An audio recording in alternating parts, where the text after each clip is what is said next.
Life and Death by Stephanie Meyer. Life and Death, a reimagining of the classic novel. To my boys, Gabe, Seth, and Eli, for letting me be a part of the teenage boy experience. I couldn't have written this without you. Foreword. Hello, lovely reader. Again, happy anniversary and welcome to the new 10th anniversary bonus material. First things first, I'm so sorry! I know there is going to be a lot of wailing and teeth gnashing because this new bonus material is A, not entirely new, but mostly B, not Midnight Sun. If you are worried that I don't understand your pain quite enough, let me assure you that my mother has made it abundantly clear. I get all my opinions from my mother. I will explain how this came about, and hopefully that will make things, if not better, at least understandable. Because I need your approval, obviously. A very short time ago, my agent approached me and asked if there was anything I could do for the 10th anniversary re-release of Twilight. The publisher was looking for a foreword of some kind, a happy anniversary letter thing. It seemed, well, to be honest, really boring. What could I say that would be fun and exciting? Nothing. So I thought about other things I could do. And if it makes you feel any better, Midnight Sun did come up. The problem was time, as in there wasn't any. Certainly not enough to write a novel or even half of one. So I just rewrote the same thing I already wrote, and I'm making more money now. As I was musing on Twilight after being away from it for so long, and discussing the anniversary problem with friends, I started thinking about something I'd said before at signings and in interviews.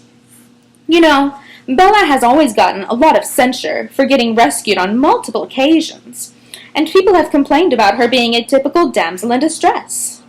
My answer to that has always been that Bella is a human in distress, a normal human being surrounded on all sides by people who are basically superheroes and supervillains. So a damsel in distress. She's also been criticized for being too consumed with love interest, as if that's somehow just a girl thing. But I've always maintained that it would have made no difference if the human were male and the vampire female. Let's reduce our bodies to our sexes. It's still the same story. Gender and species aside, gender and sex are the same thing now. Twilight has always been a story about the magic and obsession and frenzy of first love. Obsession's not healthy. So I thought to myself, well, what if I put that theory to the test? That might be fun. As per my usual, I started out believing that I would do 1 or 2 chapters. It's funny/sad how I still don't seem to know myself very well. Remember how I said there was no time? Fortunately, this project was not only fun, but also fast and easy. I put no effort into anything I do. It turns out that there isn't much difference at all between a female human in love with a male vampire and a male human in love with a female vampire. So, the human is in love with the vampire. How does the vampire feel? Do we care about mutually reciprocated feelings, or are we just... Okay. And that's how Beau and Edith were born. A couple of notes on the conversion. I've done a pretty straight across the board gender swap with all the Twilight characters, but there are 2 exceptions. The biggest exception is Charlie and Renee, who have stayed Charlie and Renee. Here's the reason for that. Beau was born in 1987. It was a rare thing for a father to get primary custody of a child in those days, even more so when the child was just a baby. Factually untrue. Most likely, the mother would have had to be proven unfit in some way. Factually untrue. I have a really hard time believing that any judge of that time, or even now, would give a child to a transient, unemployed father over a mother with a steady job and strong ties to her community. Of course, these days, if Charlie had fought for Bella, he probably could have taken her from Renee. Thus, the most likely scenario is the one that plays out in Twilight. Only the fact that a few decades ago, a mother's rights were considered more important than a father's rights.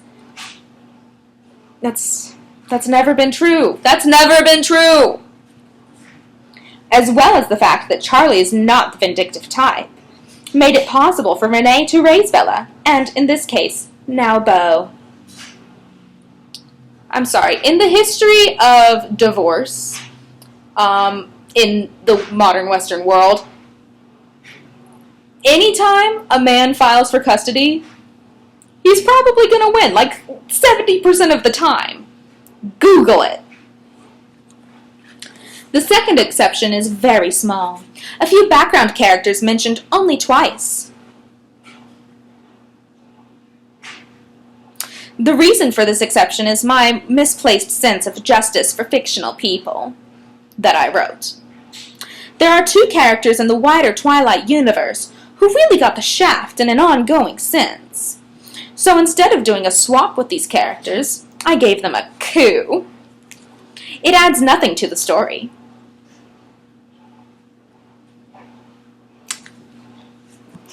It was just me being weird and indulging my neurosis.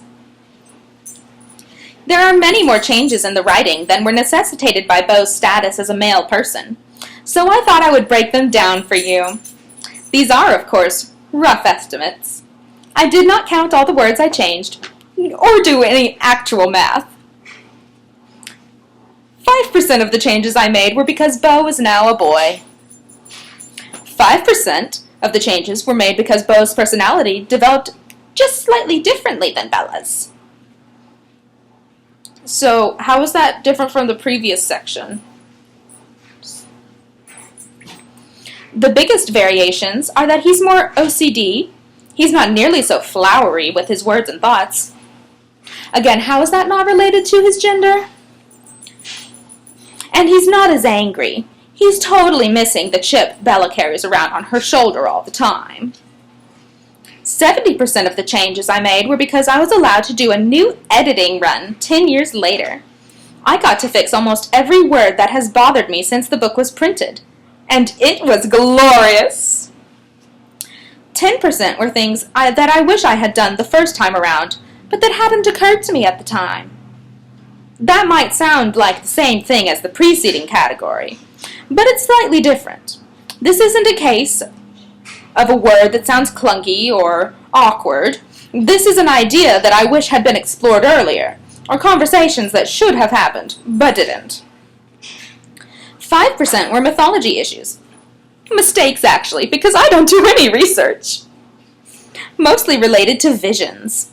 As I continued into the sequels to Twilight, and even Midnight Sun, where I got to look inside Alice's head with Edward, the way Alice's visions worked refined. It's more mystical in Twilight, and looking at it now, there are ways that she should have been involved and wasn't. Whoops. Which leaves a 5% catch-all for many miscellaneous changes that I made, each for a different, and no doubt selfish, reason. I'm a terrible human being. I hope you have fun with Beau and Edith's story, even though it's not something you were waiting for. I know you still want Midnight Sun, and I'm holding out hope that I can make more money in 10 more years.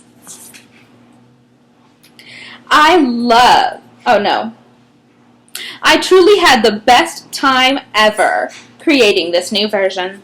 I love Beau and Edith with a passion I did not see coming. And their story has made the fictional world of Forks fresh and happy for me again. I hope it does the same for you.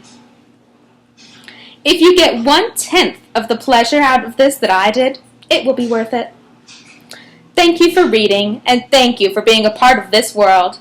And thank you for being such an amazing and unexpected source of joy in my life for the last decade. And thanks for all your money!